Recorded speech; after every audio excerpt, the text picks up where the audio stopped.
before that, if you know a friend that is supposed to be here, that has promised to be here, that is excited about it, or just someone that you think needs to be around the conversations that we're having today, reach out, text, call, threaten them. Joking.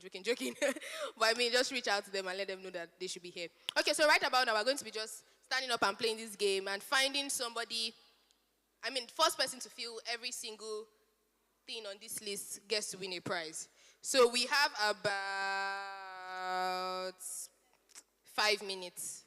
Okay, let's make it 7 minutes to fill our list completely. First person wins a prize. We're doing that now.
Oh, girl, we have a winner already. Oh.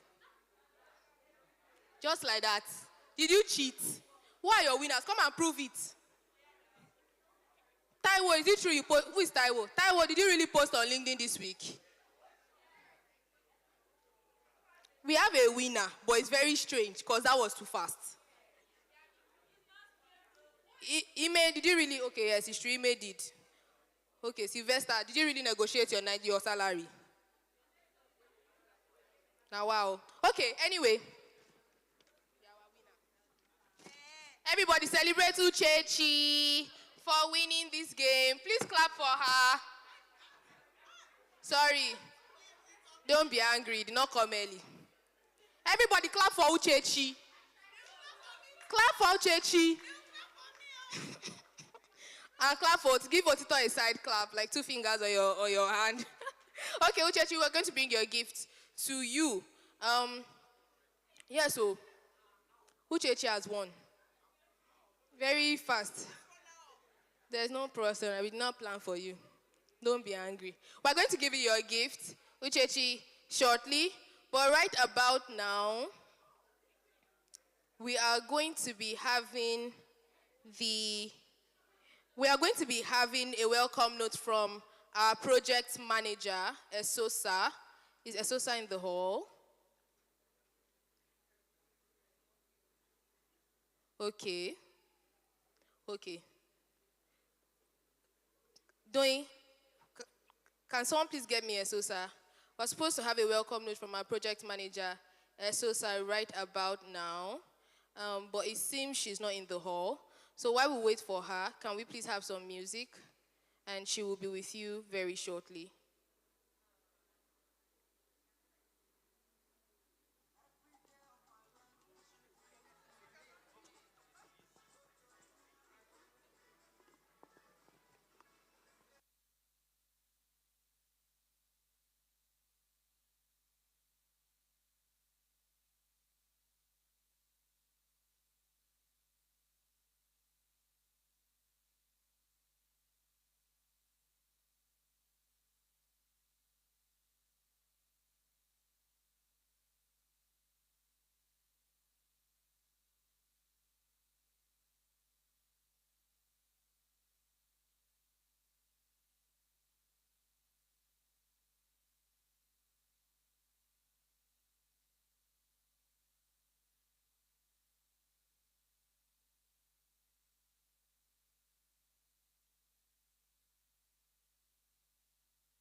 afternoon. How you all doing? How we doing? Okay. Thank you all so much for coming out today. Okay, I was asked to go up. Let me go up. All right, thank you so much for coming out today. And of course, we already have a lot planned. I have an entire speech, so let me try to keep to my speech. So welcome to the Career and Business Hangout of the year. Can you make some noise, please? That noise is not loud enough. Let's make more noise. Okay, so this Career and Business Hangout is themed Navigate.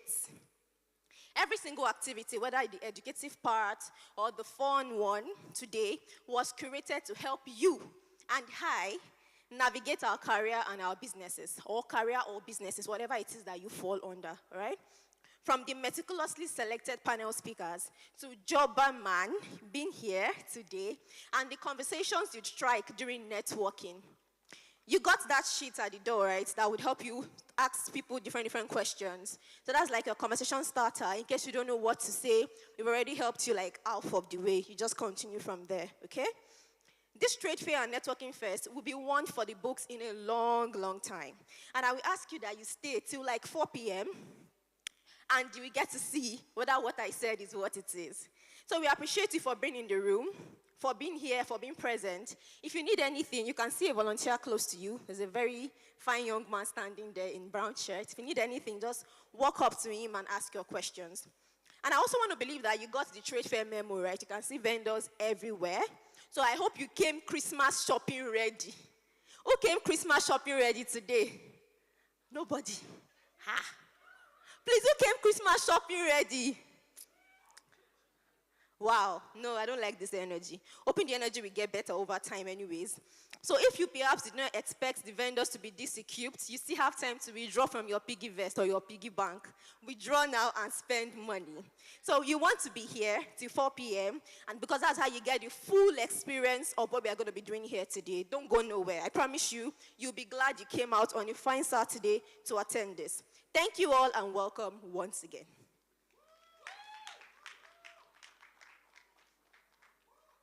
Oh, I didn't introduce myself. I'm Esosa. Sorry. I'm the project manager for CBN. Thank you. Thank you very much, Esosa. Celebrate her, please. Clap for her as she goes. Thank you. Good afternoon again. So right about now, we're going to be going into a debate session. Do you remember when we used to have debates in secondary school? And teachers are better than lawyers. Teachers are better than... Okay, it's farmer. Okay. You know what's crazy? My secondary school, I went to a girls-only secondary school. And now that I'm an adult, I'm like, that was crazy. Because we did boys that get better than girls. In a girls-only secondary school. I'm telling you. It's when you grow up, you're like, what? Anyway, girls won, oh. I remember Bide Miogunjimi, she argued. She was like, ready, and we won. And so, thank God we won, because what? Anyway, so we're going to be going into a debate right now. And the topic of the debate is 9 to 5 career is better than business. Yeah. So we're going to be having two sides. We're going to be having those on the business side, these volunteers among you, and we're going to be having those on the career side. Now, yes. Now, a few rules. Everybody here is a panel of judges. Everybody sitting there. But now we're going to have 4 volunteers, 2 per side. Who wants to be on the career side? Oh, okay. Who wants to be on the business side? Oh, okay. Let's go home now. Good night, everybody. You can go now. We are done with the meeting. Thank you very much. CBN, thank you. Who wants to be on the business side? Yeah, please clap for her as she steps forward. You are raising your hand now. Please come forward and clap for her as she steps forward. Who else? Who is Feromi? I heard Feromi's name. Feromi. Oh, yeah, ESS. Can you come forward, please? Please come forward now. ESS, come forward. What's her name, please? What's her name? What's your name? What's your name? Jennifer, please come forward. Hello, madam. ESS. Please put pressure now. ESS. ESS. We are waiting. Are you going to shame all of us? ESS. And Jennifer, don't worry. You and ESS will plan your points here. Just come and stand here for me. Thank you very much. Now, who wants to be on the career side? That's for our business people. Who is on the career side? Push people under the bus. Push people under the bus. Nifemi. Where is Nifemi? Nifemi. Where's Nifemi? Which Nifemi? Who called Nifemi? Eh? The person that called Nifemi should come and bring Nifemi out now. Okay. Yeah, nominate people for the career side, you guys. Who wants to be on the career side? Who? Mr. Oresoya. Mr. Oresoya. Hello, sir. Come and stay here. Hello, ma. Eh? Sir, no. Yes. Yeah. Woo! Sir, this side. Thank you very much. You stay here. Woo! Who is our second nominee for the career side? Are you sleeping?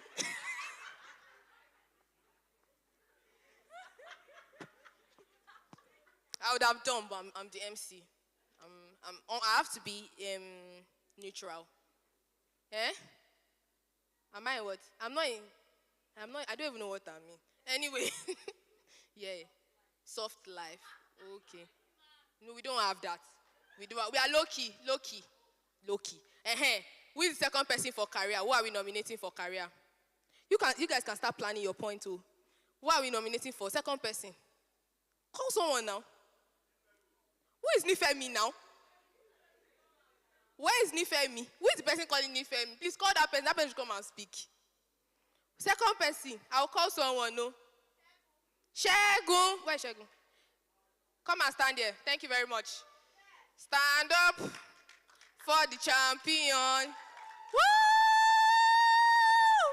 Woo! Woo! Shegun Shege. Shege stick. Shegun the superstar. Give it up for Shegun. Woo! Stand here. Okay. Okay now. So, like we said, we're having a debate. 9 to 5 career is better than business. This team is against. This team is for. Yes. Now, each person has 3 minutes. The first person will come and present their points. The second person will come and present their points. The second person will come and present their points. You've given them idea. Why do you want code? They will now use it now. Then, when the second person comes, this person will now come and counter what the first person here said, and this person will counter what the person here said. Game participants, debaters, do you get your rules? Yeah, you get it. You get it in Jesus' name. You have the spirit of understanding. Debaters get the rules. Okay, so, please, who has paper? I need paper. Because we need to pick who is going first. Please give me pen. We'll roll paper. They will now pick. Pick a nominee that will pick paper. You will do timekeeper. Where's my timekeeper? 3 minutes per person. Please. Okay, thank you very much. Ma, please, help me to write career, business. We'll now roll it. We'll now quickly pick. Yeah, I'll be first and second. Let me write first, second. So whoever picks first, you steer it for me. Thank you very much. Otito is our timekeeper. Remember that each person has what? 3 minutes. Each arguer has 3 minutes.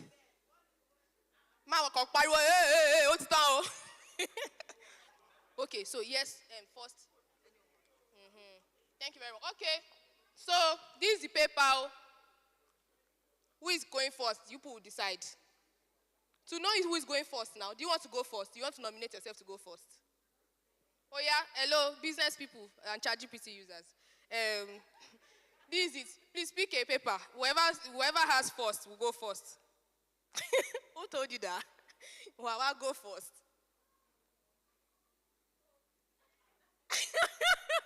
Okay, so the career people are going first. Give it up for them. Remember that you are the panel of judges. So listen to their points properly. Who is going first among two of you, sirs? Sirs?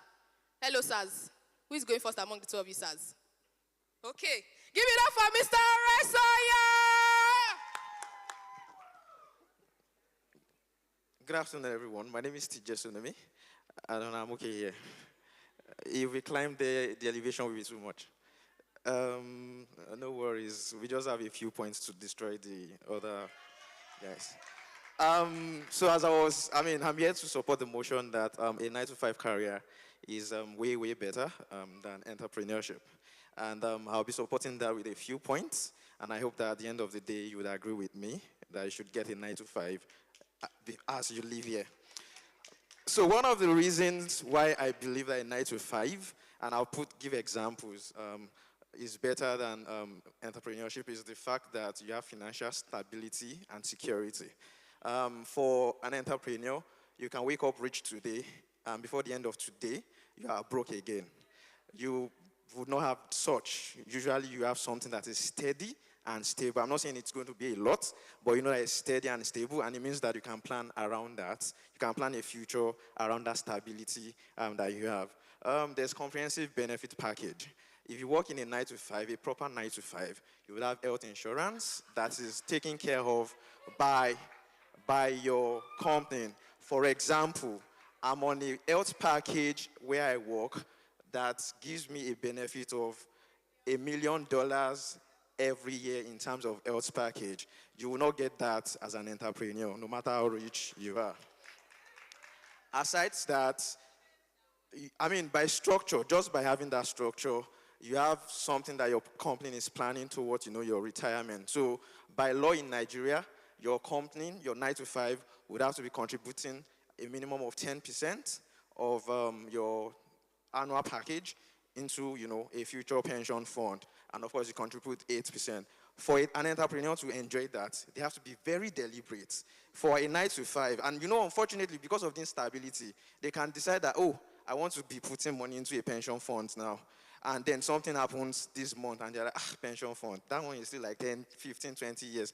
I need to leave first to enjoy the pension. But for a 9 to 5, it is something that is automatic. Your company pays that minimum of 10% for that. There's zero risk. Ogata, Ogauta, Owala Rumors, Omakwe, means that whether your company is making money or not, if you work 30 days a month, they already owe you. For the entrepreneur guys, if something eats the economy, it impacts them. Fuel subsidy remover, it impacts them.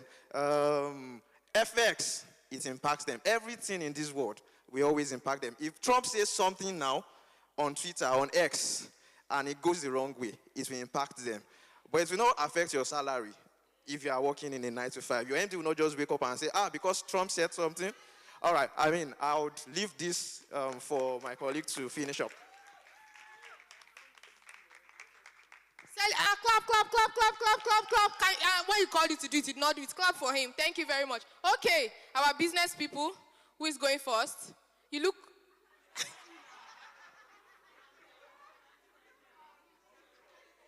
Who is going first? Your time is... This starting is your time. Who is going first?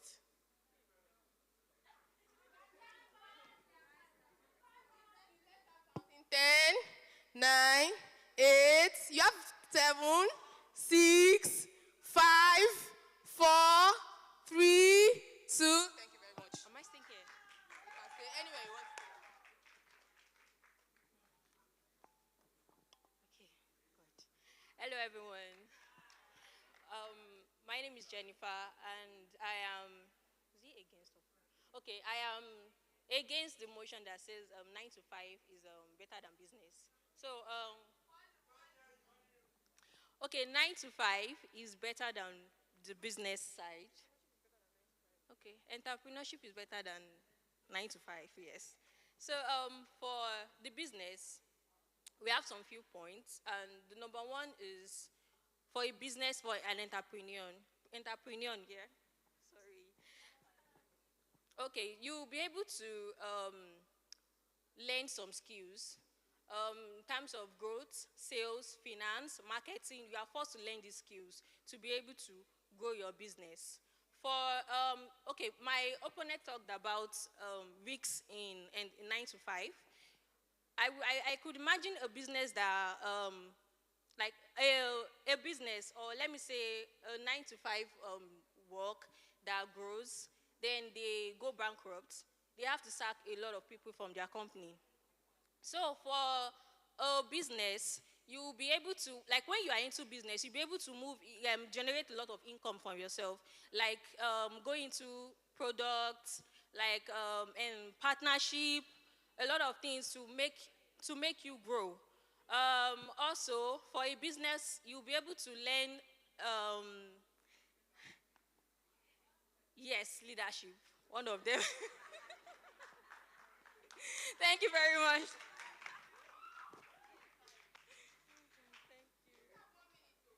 We are done. Don't worry. Thank you very much. Thank you very much.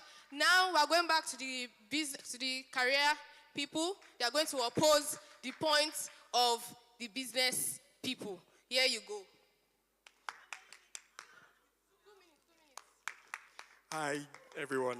I'm here to buttress some of the points that my partner made earlier. And the first thing I want to start with is 90% of businesses fail in their first 5 years. So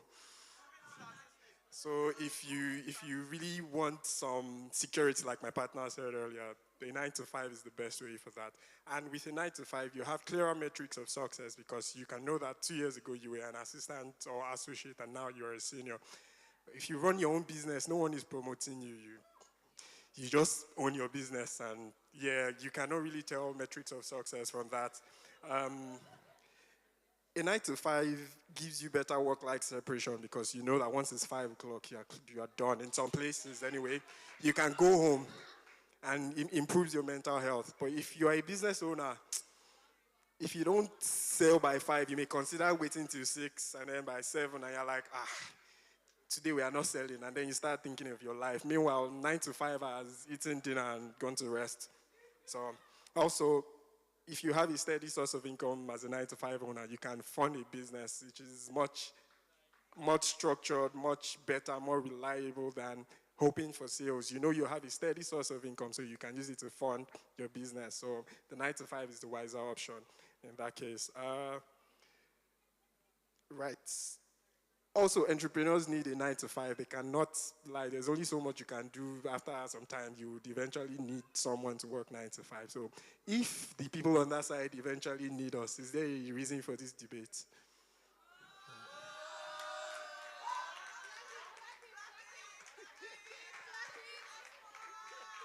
Wow, clap for him, clap for him. Did you use all his time? Wow, nice, nice, nice. Okay, now our last debater for today is the ESS. Go girl. Good afternoon, everybody. Everything she said, all protocols duly observed. I'm here to stand on a motion that says entrepreneurship is better than a 9 to 5. I'll start with this last point that says, then we need 9 to 5ers. Yes, we're trying to create opportunity for others to grow. We're making the economy better by virtue of what we do. Also, a business allows you to flex your creativity muscles, while with a 9 to 5, you're restricted. If your boss doesn't like this, it's gone. But as a business owner, I get to do things the way I want, how well I want it to be done. Entrepreneurship also increases your lifetime value. The likes of Aliko Dangote or Tedola, a business made them what they are today. Also, a 9 to 5 is restrictive, while a business gives you time to do what you want when you want to. Yes, you might say it eats up into the night and whatnot. What if I'm more productive at night? Also, income is fixed with a 9 to 5, while you get to earn more with a business when it is done right.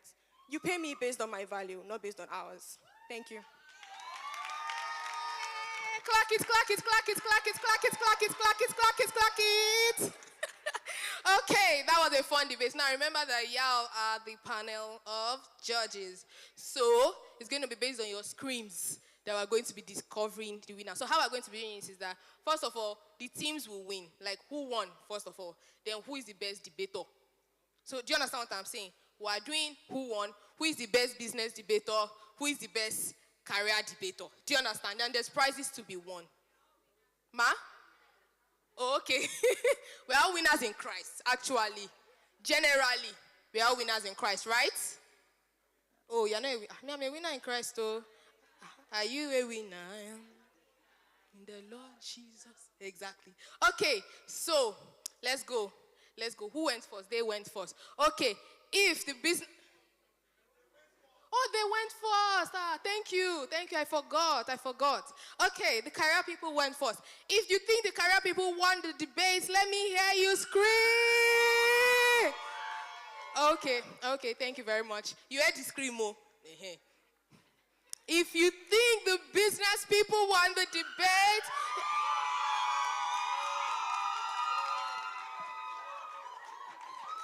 they will not confuse you in Jesus' name. God is not the author of confusion. You will not confuse me in Jesus' name. We are going to do it again. Do it with your church mind. We are inside the church. We are inside the house of God. So you are doing it with your church mind. Because could you differentiate the scream? Me, I could not. And I'm the umpire. Sorry, I could not. So we are doing it again. If you think the career people won this debate, let me hear you scream.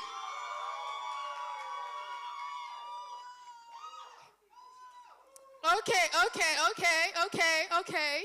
If you think the business people won this debate, let me... Okay. Oh, it would seem we have our winners. The business people won this debate. What? No, is it not you that scream? Why didn't you scream? You will scream louder. What?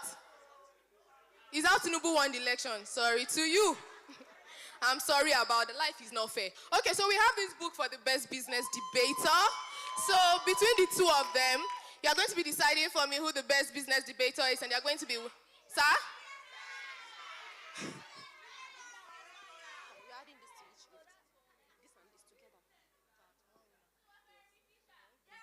Okay, and we're adding these two. Wow, nice. Who? Fermi of ESS, they say you are the winner. You didn't want to come out now, you're a winner. Fermi of ESS, they say you are the winner. Here you go. Snap picture. Take picture. As per price. Post it on your LinkedIn. Nobody's snap. Wow. Who is snapping? Oh, okay. Show us the book. How to keep customers and how to win customers and keep them for life. Read it, though. Read it. Thank you very much. Thank you very much to our business contestants. Thank you so much. Okay. And now, wait.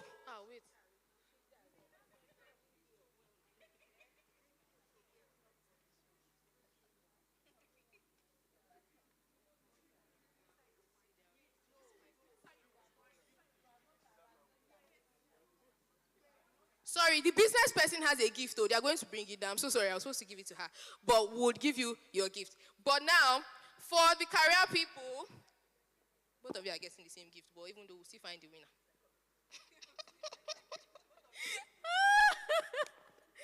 Okay, let's do this. There's no winner. We should not choose winner. It's the same thing. Should we choose? We are together. They say we are together. So just clap for both of them. Thank you very much. But we'll snap picture and you post on your LinkedIn. That argued for what's the name of your company. So you are loyal to your company. Show them that you are very loyal to them. Thank you. Hold it. Is that not how they used to do gift winning? Debater of winner. Psychology of money. As per, they need to have psychology to make money as career people. He said that because they don't have sense, Abby. He said it, but you have. That's what you said now. You just said it quietly. You can go and sit down. Thank you very much. And Dr. Esoya. Sorry, it's the same thing. You won. Sorry. Mr. Esoya is also our winner. Clap for us. Celebrating. Woo! Okay.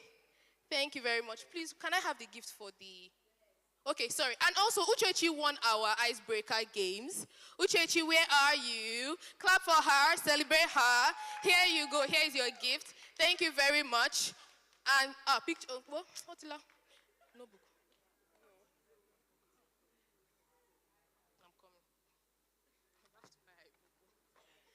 Okay. Thank you very much, everybody, for participating in the game. In this, it was really a lot of fun. I had a lot of fun. I thought it was also really insightful, right? I thought it was. Oh, you didn't. I mean, I thought so. I thought I learned a lot. It's good perspective to see how business people think and how career people think. It's really great perspective. So right about now, we're going to be going into our fireside chat with our CBN governor, the Onome Akpodono. And where's the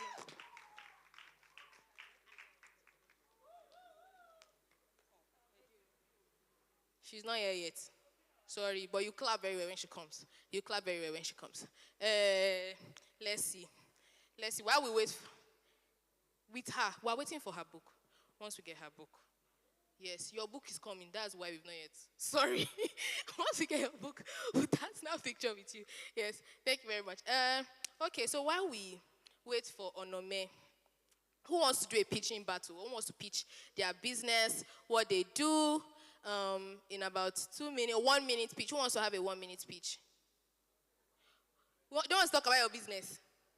I'm selling at the I'm saying you don't want to talk. Okay, I'll pitch myself. Good afternoon, everybody. My name is Yebiola Tokun. Clap for me. Clap for me. Clap well. You think I'm joking? My name is Yebiola Tokun, and I'm a brand strategist. What that means is that from the beginning to the end of your brand, I'm going to help you define your identity, the identity of your brand. And I do it across many ways. I do it visually through design. I also do it through strategy, meaning that I help you to create a strategy for how you present yourself to the world. And that's me pitching myself. See, very simple and sweet. If you want to do that, you can come forward. There's an opportunity here for you to meet people, for people to buy your business, for people to purchase from you, for people to know about you. And I think it's a great opportunity. So if you want to present yourself, if you want to pitch yourself, anybody, are you shy? You want to? Please pitch up there. Thank you, Jare. Giddy Wears. Come and pitch yourself, my brother. Okay. Yeah, good afternoon, guys. Yeah, my name is Gideon. I sell stuff. I sell, I sell clothes, sell shoes, sell slides. So I've actually sold a lot of things for everybody, for most people inside church. But low-key, yeah, I don't know. But you can check my IG out, Giddy Wears. Giddy Wears, that's the name. So I rep Giddy Wears. Thank you. Okay, thank you very much, everybody. We're going to have one more. Does one more person want to pitch themselves? One more person. Okay, please clap for her. Yeah, good afternoon.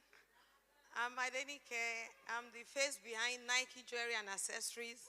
When you need anything that will make you sparkle, just come to me. I have affordable ones, I have luxury ones, and because we are here today, I'm going to give discounts. So when you need, you can see how I'm sparkling everywhere. So everything sparkling. I have many testimonies here. You know, people are here that have patronized me in the past, and they know I sell quality. So affordable, quality, luxury stuff. Just come, then you sparkle with me. Thank you. Okay. Thank you very much, Miss Sparkle.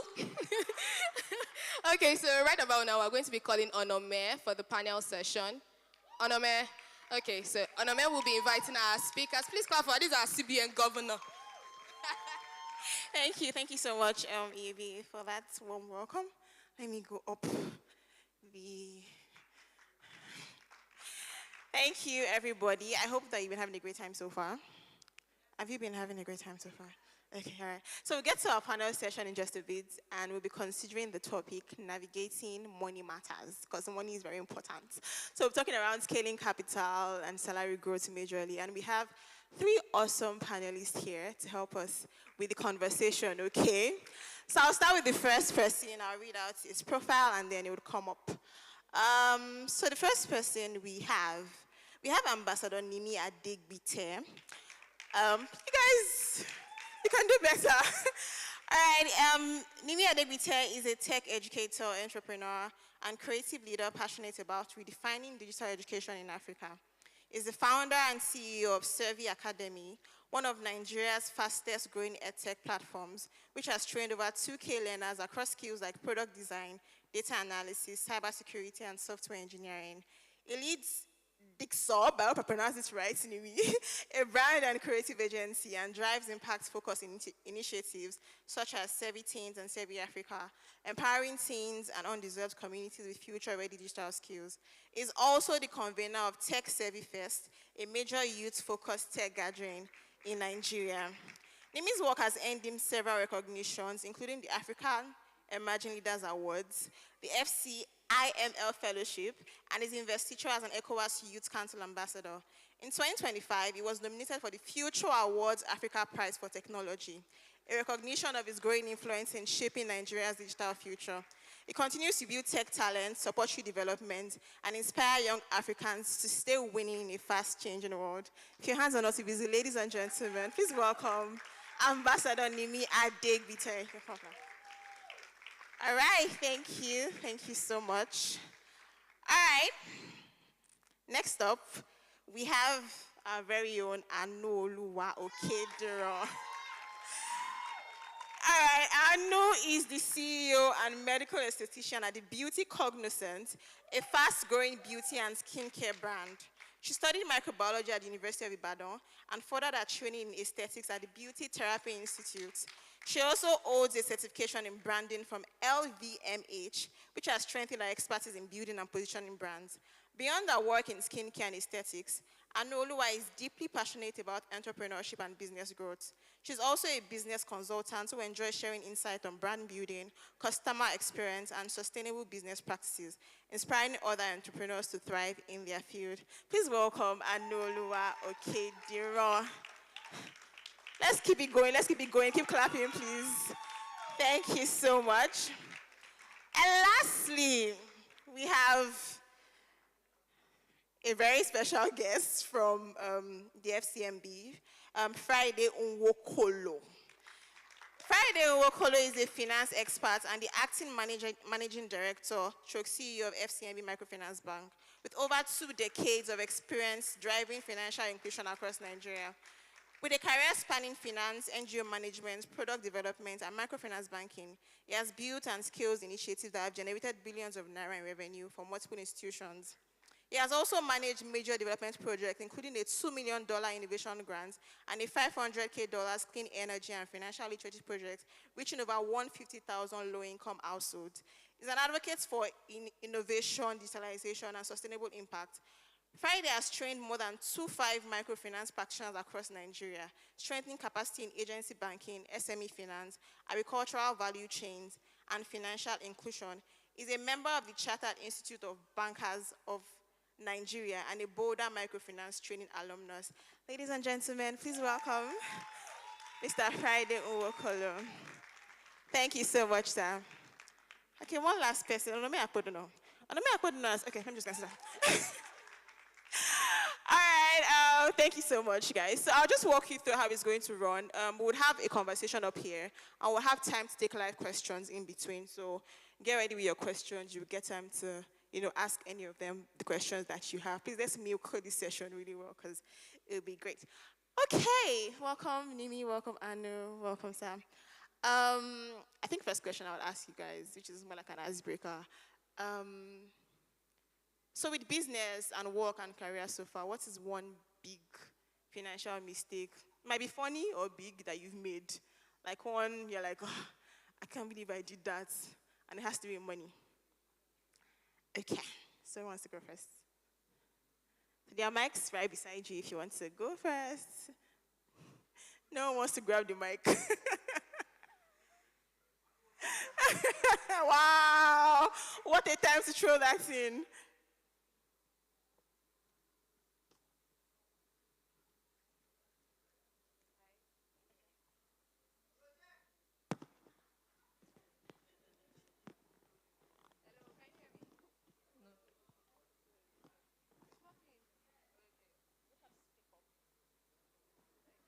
Can you hear me now? Okay. Honestly, I can't think of any because I don't see anything as mistakes. You learn from each and everything. So if you didn't make the mistake, how would you do it? Wouldn't do it again. So yeah. Okay. Anyone else? I think that's a smart move. That's a very smart move.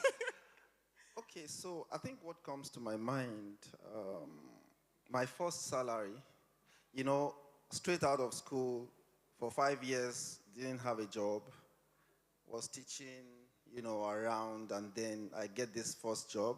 Guess my salary? 29,000. Ooh. And then at the end of the month, I got that 29,000. You know what I did? I called my friends, took them out, and we blew the money in one sitting. A round of applause for him, please. Okay. So how did you survive? Your friends, they Funny, my friends came to the rescue. You see? Spend your money on your friends, guys. They will come to your rescue. Okay, Nimi, do you have any?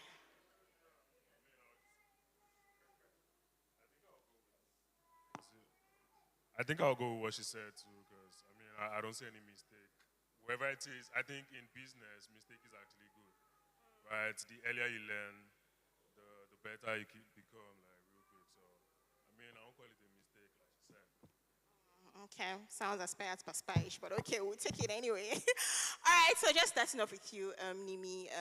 You run a very big tech firm, and I'm curious to know, when you decide that, okay, this is something that can actually be something, like, when did you know that it's time to scale this, I can get money from this? Oh, you make money from it, I assume. Yes, you do, yeah. So when did you, decide that, or what made you decide that, yeah, it's time for you to, scale it up into something that makes money for you? I'm sorry, please. I'm trying to understand the question. So, when did I decide to start a business or? Yet, so I'm sure you had the idea before you started, right? Yes. So when did you decide that this was something worth pursuing, and why? Why did you think it was worth pursuing? All right, thank you so much. Good afternoon, everyone. My name is Nimi Adegbite. I'm the CEO and founder of Servi. So, can you guys hear me? Hello? Yeah, thank you. So, let me just say, I have always freelanced all my life. Do you understand? So, and I used to work with foreign brands. So there are times whereby maybe my boss or the scene would be like, oh, they need more hands on deck. So I would need to reach out to maybe Nigerians that are good with or that have the kind of skills we're looking forward to hiring. So when you reach out to these people and you bring them on the team, you realize they are not as good as they seem to be, or maybe during the interview, or everything that is on their LinkedIn. So it was like a burden for me to see that, oh, I've been recommending people and they are not as solid as I thought they were. So I saw a gap and I felt like it's time to make people tech savvy, right? So that's how That's where the name came from. Okay. yeah, so service from the word savvy, right? So only savvy can make you tech savvy. You feel me? Wow. That was the reason why I started actually. And when I saw that it was time to scale, I felt like we're doing something really great. Imagine taking someone from 0 to 100, you not knowledgeable about tech, and the next 1 month you're writing codes already, you're designing pages and all of that. So I feel like this is beautiful to see, and I feel like, oh, this is actually I feel like education is key. Not like this scam we all think education is actually skill. Imagine going from not earning anything at all, now having a skill, now putting a price on your skill. That's a beautiful thing to take in. So I just felt like, this is a scene I want to be in, and we decided to scale it up. Awesome. Thank you so much for that. Also, just with you, Anu. So I know that you have a skincare brand, and you started small as every other person. So, what was funding like for you at the start? So, for example, I have a business idea now. Where do I get money to fund this idea? What was that like for you? Okay, so at the start, I actually didn't have any funds because I started my business as a joke. And what, sorry? I started my business as a joke. As a joke, okay, yes. Right. Okay. So I didn't have any funding, but whatever profits I made from it, I put it back into the business. And I had the opportunity to drop ship products from people. So that was why I started. I started drop shipping, and then every income I make from it, I put it back. Now, I was a makeup artist at first. So once I get paid, I put the money into products, and that's how I scaled up. So after some time, I started sharing my journey because I enjoy sharing my journey to my own people. So I used to post on my status, talk about the numbers. When I first made my first 1 million, I was so excited, posted it on my status and everything. So one thing I didn't know was people actually pay attention, right? And you just feel like some people are never going to respond to you, they're not going to reply. And then one person just reached out to me. We're set mates in secondary school, and he just reached out to me that I've seen what you've been doing with your business, and I see how you started from zero and how much you've scaled up. I would like to invest in your business. Wow. So let me see your books and let's see how we can go about. So that was how I got my first investor, and that was because I was sharing my journey with people, and it just felt like this girl knew what she was doing. So yeah. Nice. Share your journey, guys. So here are two things. First, you had a skill that you could, convert some money, and then when you got the money, you put it back into the business. So following up on that, and I think it's a very major question for people who have businesses and also have a personal life, how do you know how to pay yourself, but also invest in your business? Because, you're making money, you should be enjoying your life as you're making money, but how do you know when to reinvest in the business or actually enjoy your money? Because, it's your money. Okay. Okay, there is actually no timeline, honestly, because if you don't have funding, you don't have enough to even put in the business in the first place. So what is your goal? Whatever you want to do for yourself, is it as important as growing that business? For me, when I want to achieve something, let's say I need 500K for something personal, and I could have used that money for my business, how important is it? If I put that 500K in my business, maybe in the next 6 months, I'll make double, right? And I'll be able to do both business and personal together. So there's no timeline to it. You just have to be sensitive to the times. Also, the type of business matters. Some business don't need capital. Some business, you collect money from your clients before delivering the product. So you actually don't need full capital like that. So it just depends on what you think is important. But investing in yourself will make you make more money. So I started as a makeup artist. Now I'm an esthetician. I'm making way more than I was making then. And it was because I invested in myself. I know how many billions I had spent in school just for that. But that gave me the confidence to be able to charge more and to be able to give people solutions that they need and pay me for those solutions. So yeah. Okay, thank you so much. So we'll get to charging in a bit. But I wanted to ask you also, sir. She had somebody who reached out to her. She had put herself out there and things and to get funding. But for generally, with people that have small businesses, are there like funding options that they can consider? What are the funding options that are available for people that have small businesses? All right, so from the banking perspective, usually people or bankers would want to see a trail. So what have you done? Have you been saving? How much have you saved? What's the transaction volume on your account? So it's important to have that trail.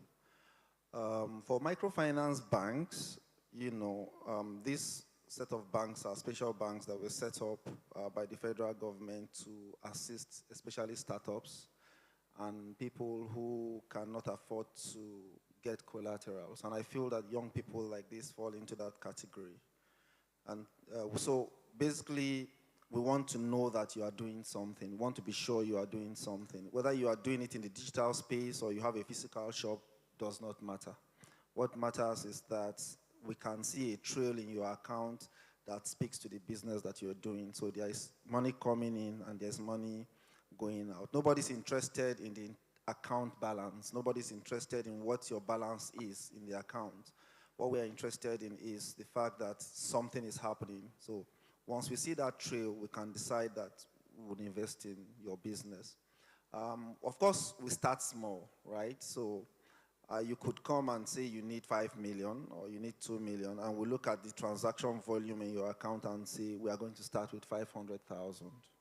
So that's it's the decision of the bank. We have a template that will run all your history on and then decide on how much you get. Now, for female entrepreneurs especially, young ones, sometimes we have partnerships that help us to serve them better. Currently, we have a $26 million partnership with MasterCard Foundation that gives young entrepreneurs, both male and female, access to funding at single digits. So rather than pay, say, 27% on a loan, you are paying just 9% interest rates on the loan. So that's an opportunity that any of you here, can grab at the end of the day if you want to. Okay, so if I can just clarify on that opportunity, sir. Just on that same opportunity. So if anybody here wants to get access to that, is there like a website or, anything, or how can they access it? Yeah, so we have a link. I would have shared that link with us now, but it's undergoing some, the technical team working on it. But I can drop my phone number. My office is here in Ibadan. We have physical offices across. We have about 8 offices here in Ibadan. You can walk into any of them and request that you want to get the MasterCard Foundation loan, and you get it. If you're qualified. Yeah. Thank you. Thank you very much, sir. Okay, please, you can. So I just want to add this. There are also other means to raise funds. If, for example, you have a business idea and you don't have money and you don't have resources at all, let's say, for example, for the bank loans, you need a paper trail, you need something. But if you want to start something, I think you can also raise funds with your friends, if your friends can afford to raise funds with you. But you also have to be a valuable person. I think it's important that you should have done something earlier, that they can see the value that you've put into it, and be a trustworthy person. It's not that they'll borrow you 10K and they'll be dragging 10K with you for 3 months. So if they can borrow you something little, obviously they can be able to give you something bigger. So raising funds with your friends is also important. And sometimes, because I get this question a lot, sometimes if you have passion for something and you want to grow that business, you have to do the type of work that you don't even have passion for at all to earn the money to grow the business that you need passion for. Sometimes you leave that passion in one side and follow where there is money, then you come back to pick the passion up. So that's also another thing that you can also do. Okay, thank you so much. I have you speak on that also, Nimi. Specific to your brand now, what funding options did you consider when you were starting out? Words from me. You can say your own too. For the bigger scale, I think our chairman here has said the most. And like she said, I always refer to that. I think the very first one you want to do is reach out to your friends and family, right? I think there's always a rich person in your family that you want to speak to. Is that an assumption? People, please tell him. There's no rich person. You might need to maybe change family. So in this field, right, starting out, to be honest, except I want to lie to you, I don't really know much about that. Because when I started out, I bootstrapped. I used my personal funds. Like she said, it's very okay to go do the work that you don't have passion for to fund the business. Don't quit your 9 to 5 because you want to start a business. Like, earn the salary as much as you can, juggle like 3 jobs to get. See, you can do it. Do you understand? Juggle as much jobs as you can to like fund what you're trying to like do. And also, because me, when I started, there was a friend I reached out to in the UK at that time. And, okay, sorry, before I say that, if you can do everything it takes to bootstrap, please just do it. If you can using your personal money, and it's better than being on pressure, to be honest, because you need that sanity to be able to run your business. Do you understand? You need your head to be at ease. You don't want anybody pushing you up and down. Do you understand? So if you can start small and just use whatever it is that you have. Me now, I sold one of my cars to pay salaries at a point. Do you understand? That was because maybe not everybody has that to like just sell, but wherever it is that you have, maybe it's your laptop, I don't know. I don't know, but because there was a time I reached out to a friend in the UK when I wanted to start Servi. I was like, oh, let's go found this thing together. Oh, I need like maybe $20K, And it was like, he had the cash, to be honest, he had the money. But it was like, how would this scale? Like, he doesn't believe, why will I get a student? I mean, I was tired of explaining, man, the next meeting, I just have to cut it all down. I'm not doing meeting again, I beg. Do you understand? And I was like, man, let me just start wherever it is. I mean, I have cars in my compound now. Let me just sell one out of it and just start where I want to start.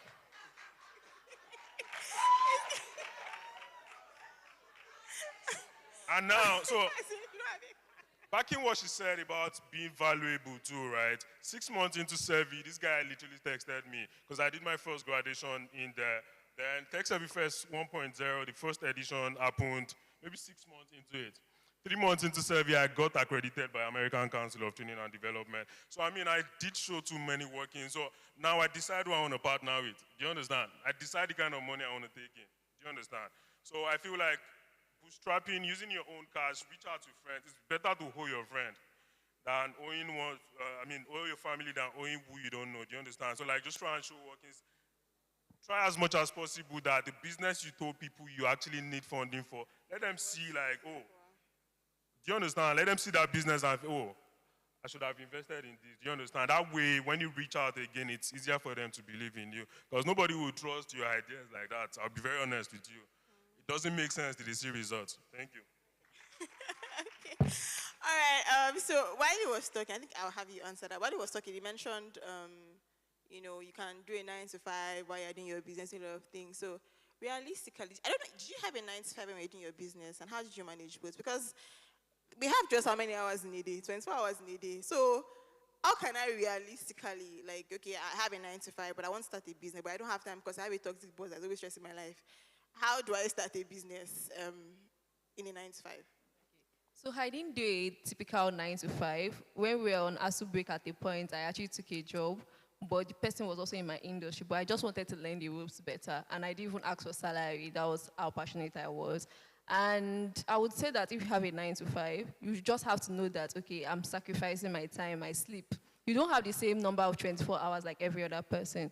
When I was a student, I was running my business alongside. So obviously, I knew that it's not going to be easy. But what's the goal after? I mean, when we all graduated, not everybody knew what they wanted to do with their life, but I didn't know what I wanted to do. So, like, what's the goal? You cannot have the same time like every other person. Everybody other person is going for events, they are watching movies, you don't have that time. So you have to focus, okay, what's your goal and how much sacrifice do I have to put into this? As it gets better, I'll be able to hire people and then take some time off as well. That's how to handle it. Yeah, just to, collaborate what she said around that. Everybody's reality is different, right? So Ini, for instance, has a different reality. I mean, you have cars in your compound, so you could afford to sell one. Yeah, but there are several people who do not have that opportunity, right? Who practically have to start from scratch. And so, first identify your own reality. So once you know your reality, you work within the ambits of what will make you shine. I have a colleague in the office who does 9 to 5, a lady. She closes from the office by 6, 7 p.m. She gets home, and from 7 to 10, she's doing everything online to sell her wares. When she's on leave, she travels to Dubai to buy her products. So, everybody's reality is different. And she got her source of funding practically came from the salaries she's earning from the bank. Now she has a side hustle. The other time we were discussing, and she said, see, Friday, if the bank asked me to leave today, I would leave without even thinking twice. So look at your reality and work within the ambits of what will make you scale. Thank you. Thank you very much. So I hope you get to learn a lot of things from this session. All right, so I'd like you to start speaking to the 9 to 5 space a little more. For people about salary growth now, so you're a leader in in corporate space. And one issue that I think that we have, I don't know if it's a Nigerian thing, but it's an issue that we have is being bold enough to ask for a raise in the company. And so as a 9 to 5, I don't want them to I don't want to lose my job, but I need more money. How do I approach requesting an increase in salary from management? You see, you need to make yourself indispensable. Yeah. The truth is that everybody is dispensable. No matter how important you think you are within the system, the business can let you go. But, if you bring value to the table every single day, the business will notice. I think she or Enis talked about being visible, saying what you do, let people know what you do. She does that perfectly online, right? So for a 9 to 5er, at work, how do they perceive you?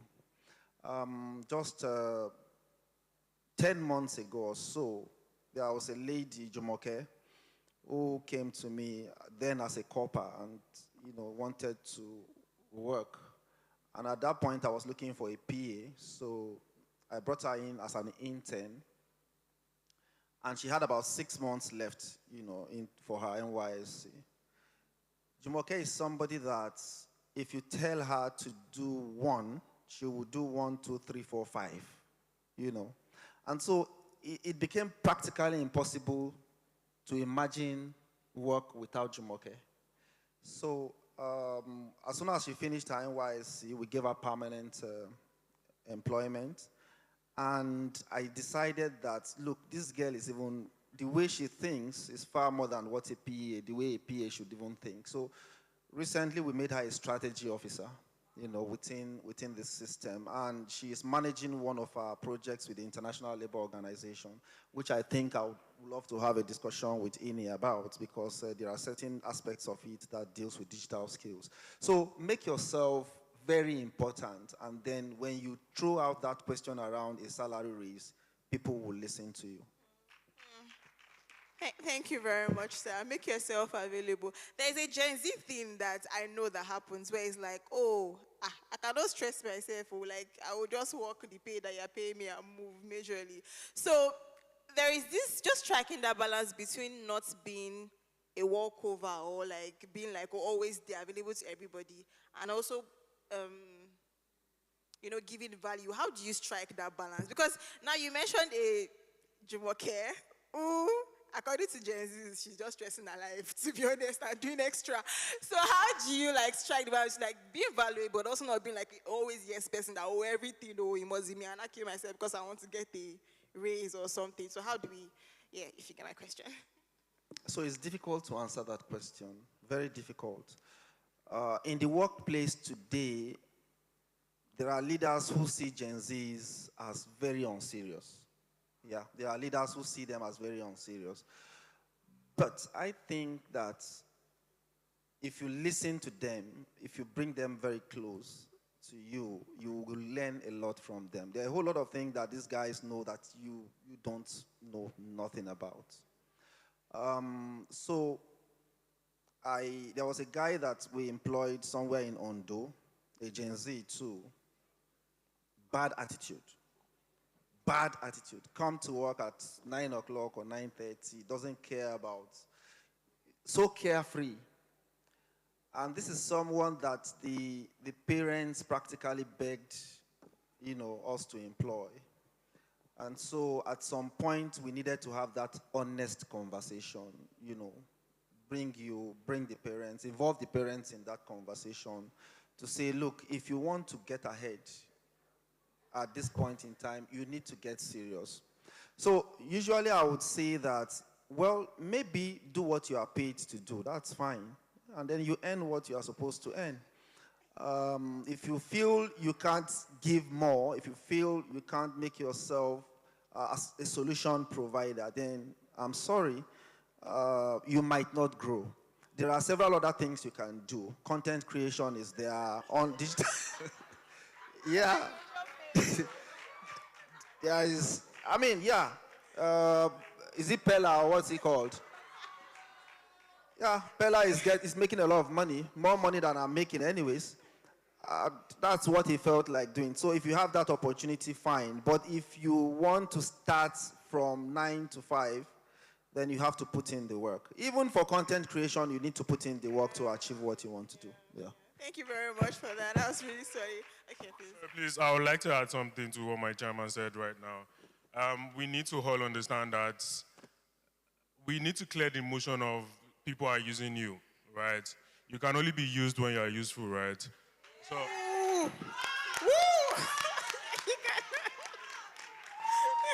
It's inbuilt. It's inbuilt. So I would like to add to what he said in the sense that, see, if you feel like you're doing outside your job description or you're doing something more than your job description, trust me, you're not helping the company. You're helping yourself. Do you understand? Because when you leave the company tomorrow, you have the skills to yourself. Do you understand? Not to the company. And you need to have a notion in your head that if you don't get it done, someone else will. So you're not as important as you think. Do you understand? So, I'm sorry. Very important, please, but yeah, go ahead. Real life. Do you understand? So it's better you contribute as much. See, you're helping yourself. Do you understand? Sometimes my staff see me do something and they're like, boss, how did you? I've been working for like the longest. I don't sleep at night. I'm always up all night. Do you understand? Text me 4 a.m. I'm up. I'm not saying everybody should live that kind of lifestyle, but I'm just saying, so I can't be on a team with someone else and not do better. You can't beat me on it. Do you understand? Because of the extra time, you're working with foreign companies, you have deadlines to meet. If you don't deliver in the shortest time, you're out of the team. They kick you out. They don't really send you. So, all those experience I have, there's no team I'll jump on and I will not deliver well. Do you understand? So see these things as experience. Deliver more than nobody's using you. Do you understand? So thank you so much. Thank you so much for that. So guys, nobody using you. Put in the work if you want the money. And again, if you have bad attitude, go and do content creation. All right, just finally before we get to like our live questions, I hope I guess we're ready with our questions, guys. Final question will be on pricing. You and I mean Nimi too, like how do you work on pricing strategies? Because for everything that anybody wants to start out, and there are many competitors and things like that. So how do you even pick like, okay, this product should be 500 naira, this service should be 1K. Like how do you go about pricing your product and services? So I'll have you go first, Anna. Okay, so if it's with products, number one, you also have to understand your market and the value of the products as well. I mean, you can buy a product for 500 and be able to sell it for 5,000 because it's a great quality product, right? But that's not the only factor. What are your cost prices? What are your expensive, your expertise as well? Maybe your packaging. There are so many things that you have to. I think a lot of people don't even understand pricing at all. They just say, okay, I bought this thing for 3K, let me sell this for 6,000 naira because they felt like they've made 3,000 naira. You probably didn't even make 500 naira for it, but you are not aware because you didn't even pay attention. So I would say the first thing is start paying attention to every single cover that leaves your account. So even if it's water you bought, or data, or airtime, salaries, you have to pay attention, track each and every expense. In fact, those tiny little expenses, they are the culprits of it all. So pay attention to all your expenses. Then that way you'll be able to understand if you are making more or you are making less and when it is time to increase your price. But at the same time, when you even come up with a price, you also have to check what the market standard is, right? Because you want to know. But for me, I don't check. And the reason why I don't check is that I've come to understand that there are so many factors that determine pricing in my own industry. So a person might be able to buy a product, just one single product, 1,000 pieces, they're able to get at a very good price. But if you are buying 100 pieces, the prices are different. So someone that is even selling less might be making way more money than someone that is even selling more expensive. There is that. There's also expertise. The value we will get from my brand is different from someone that doesn't know anything. I want to sell, not just sell the products to you, but making sure that I'm selling solutions to you. So I'm following up with you. So it's not your 2K or 3K that is going to make me follow up with you, right? So obviously I'll be able to charge more so I can also train my staff to be able to give you the value that you need, right? So follow your numbers, honestly, because if you don't follow your numbers, you won't know where exactly you're making. Also, if you get loans, please, you have to be able to charge your interest off your products. A lot of people don't consider that at all. Your marketing expenses should be on your product. Don't just pay an influencer 300K and you're still selling your products at the same rate, because you won't be able to make that money back as soon as possible. So if you are not tracking all of these expenses, you wouldn't even know if you are doing the right things or not. Obviously, you may be able to make all your money at once, especially if you are thinking long term, but at the same time, you have to be making enough money to sustain your business. If you are not making enough money, you cannot scale up. If you want to add more services or more products, or you want to take a course, if you are not making enough money, there's no way you'll be able to do that, and then you keep struggling and struggling. So as much as you want to look at what the market is saying, someone here your competitors don't even know what they are doing. Some of them, they have people sponsoring them. So please, make sure you're following the numbers, and then that way you know if you're on the right track or not. Thank you so much. I think that's quite solid. Okay. Yeah, so just to add to that is something that, so influence also affects pricing. And what do I mean by influence? So if I'm very attentive as a business person, and or maybe a practical example, assume that Iniedo comes to your page and says, how much is this product? And this product is actually 10,000 naira. But she says she wants to buy it at 8,000. Would you sell? I would sell. Because I know that if I lose 2,000, and Iniedo says something about my product, I'll gain that 2,000 in multiple folds. So you also look out for influence when you are doing your pricing. You are selling a solution. People are looking for a solution. And who comes to you matters. And that's why sometimes you see eventually people becoming, so there's this tailor, I forgot, a fashion designer, I've forgotten his name, based in Abuja, who sells for influencers, Sheyi Vudia. At the time he started, practically, I mean, he wasn't doing that, right? But today, he charges millions. So he must have created value at some point, probably made some losses at some point before he got to that stage. So also always open up your eyes to that. Thank you so much for that. Nimi, do you want to add something? I mean, my people here are too loaded. I'm tired. Right? Like I said, she said everything. And so I would like to buttress on what my chairman said again. I think aside the influence, value is very, very key in pricing. Do you understand? I think you need to show value first. Me, personally, I'd always look at gain when I'm starting out a business. I want to find my base first. I want to show workings as much as you can avoid me. Do you understand? I need to like place myself so much that when I demand for something, you give me easily, right? I don't know if anyone here knows about my event, Text Every First. I did the first edition last year, and it was funded by me. Do you understand? I didn't even know too much about. It was funded by the academy, by Servi, right? So when I did the second edition, if anyone was at the second edition here, you know, you agree with me that that's the biggest tech event in Grace Oyo State, literally. I mean, you have this. Right. The first one I did was bootstrapped. I mean, that's the first one. There was no, I mean, and it was free, right? Now, this one was ticketed, right? And I mean, at the point to give out free, you had the likes of, and also that's the very first event that will feature a mainstream artist in Africa, right? So we had the likes of Peruzzi coming. The like of Shank came from US. It was in the US at that time.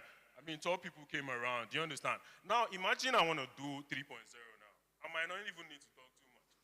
Do you understand? Because you know the fire is coming again, right? So what am I saying? Before you can put price in, show workings first. Do you understand?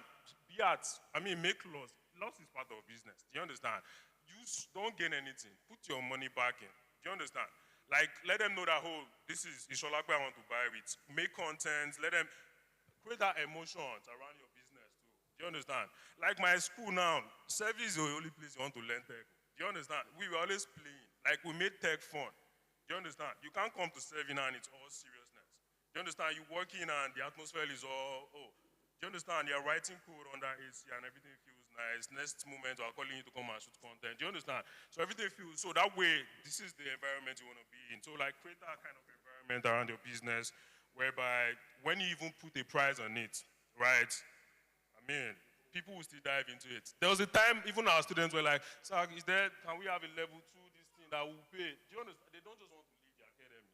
Do you understand? So like pricing, open your price and not caring, and not paying attention to what your competitors are even doing boils down to value. Do you understand? You can put your price on 500 and another person is selling it for 200 and they will still come to you. Do you understand? So like show workings first and always put your prize on it. All right, thank you so much for all that you've shared. So we're going to our live questions now. If you have a question, just raise a hand. Who would help with the mic? Raise your hand. We don't raise this smaller, so we'll not see you. It's just because I looked at that side. Okay, we have one question. Can I have someone here to help with the mic, please? What? Okay. So questions. If you have a question, we have one. Please raise your hands now. We're taking all the questions. Like, let's know everybody now, so that we don't. We have one question here. Sue. Anyone else? Going. Okay, we have 3. Anyone else? 4. Anyone else? Before we close it out. No, someone's question influenced my own question. Okay. All right. So we have 4 people. Should we lock it in or lock it down? Okay, all right. Okay, 5. That's all. Thank you.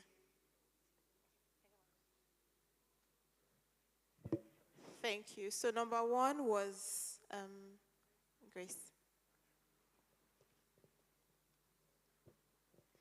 Thank you so much to our speaker.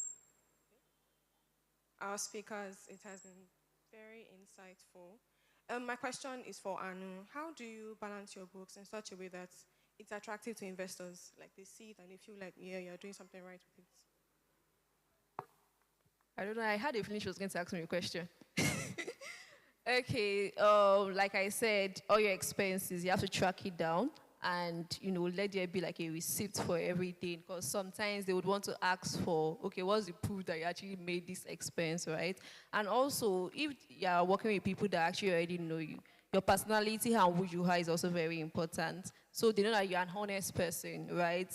If you already have bad character, nobody can come to you. That's the honest truth. So track all your expenses down, the days, the time, everything, no matter how little. Then your expenses, your financial income as well, the cash flow as well is very important. So like I always say that your revenue is not profit at all. So because you have 10 million inside your bank statements, that does not mean you made 10 million. In fact, it might be 100K you made that day, right? So track every single thing. So if you send airtime to someone right now, maybe to your staff, write it down immediately. If I don't use books, like I use Google Sheets myself, there's also QuickBooks. There are so many resources that you can actually use. Just pick the one that is useful for you.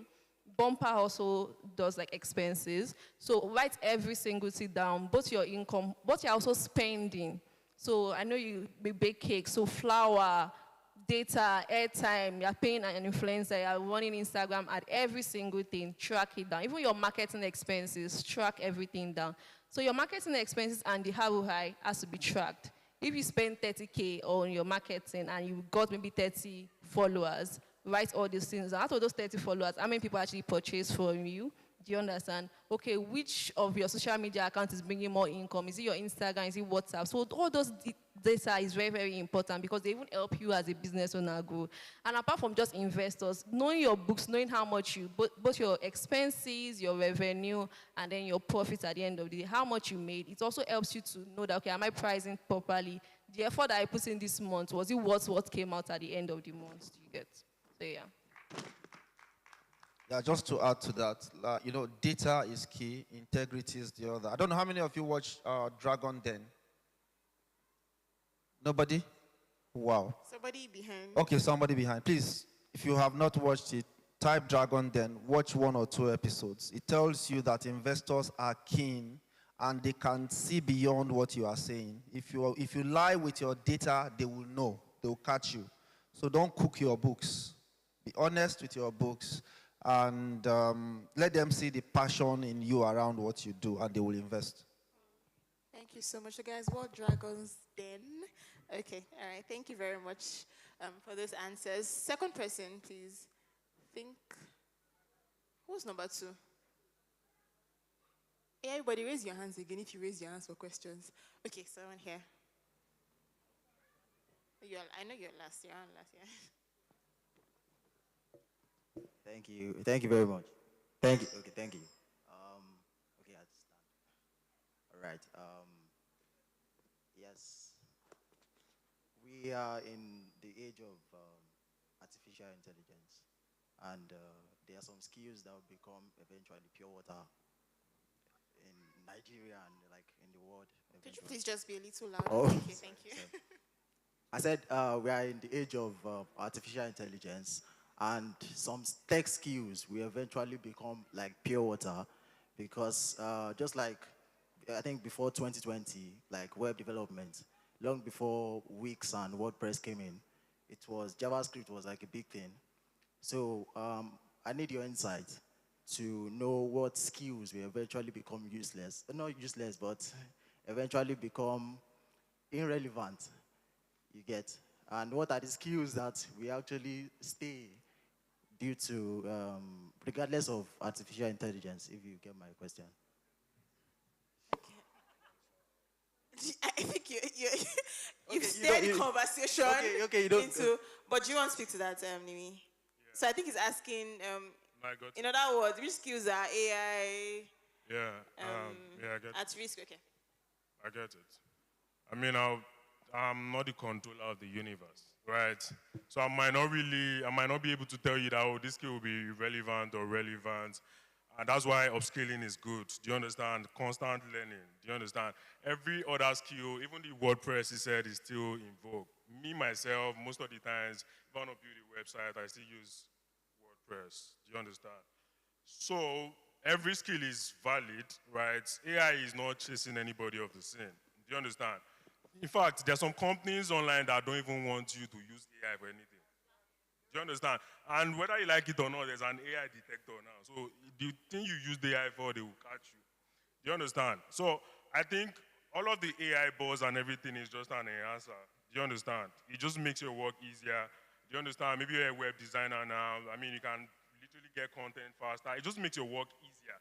So I feel like whatever skill and every skill, even the web design you talk about now, the WordPress thing now has AI inbuilt there too. So it just makes everything easier. So and every skill is relevant, to be honest. I might not be able to tell you that, oh, this will not be relevant at a point, because there was a reason why they came to face at the first time, right? So just see AI as a tool that enhances things. You understand? More like a makeup, it makes you finer, da. So every skill is relevant, and I don't think anyone is going into extinction. But beyond that, don't bank on my words, bank on upskilling. Do you understand? If you feel, me, myself now, when we resume January, there are some new courses we'll introduce.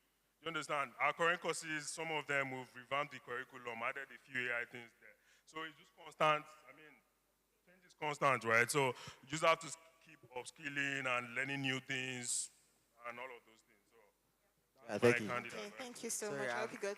yeah, I have one more question. Okay. Yeah. So as I think it's directed to him, and I have another question about pre-seed stage startups. Can you hear me well? Pre-seed stage startups. How do Okay, proceed stage. pre-seed stage startups? How do they raise funds if they have no traction? Because investors now look for traction, look for revenue, pre-revenue kind of stuff. So how do you get an investor to invest in you if you have no traction? And he said bootstrapping, but if there are no funds to how the startup requires large capital to start. So how do you get an investor to invest in you or in the idea or in the prototype? Thank you. Before I answer that your question, just wanted to add that, around skills, there are some skills that will never go out of fashion. And those are your soft skills. So please don't joke with your soft skills. No matter what AI does, no matter what technology does, those soft skills of leadership, communication, empathy, all of those will never go extinct. So hold them very, very dearly. To your question, so it's what it is, pre-seed. It's pre-seed, so nobody will look at you. You have to do it yourself and gain that traction that will attract the investor, right?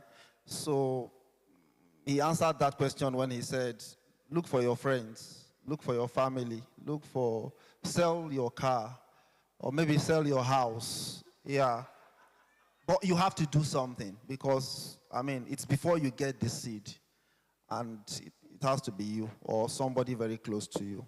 So once you have been able to get your proof of concept and the numbers are looking good, those numbers must not be so, big, but once that traction is coming, people would definitely notice you. And then be consistent with whatever you're doing. Consistency, very, very important. So like I said, I don't really know much about the pre-funding, whatever, but I think another thing is people that I've seen, friends that I've seen that raise funds before having traction, even before starting the business. There's some people that have raised $2 million before starting the business. Do you understand? So that depends on your network. Do you understand who you know? So most of the times, yeah, even the books we're all talking about, trust me, everything boils down to character too, like he said, personality. Now, you might just see me and just say, I think I like this Nimi guy.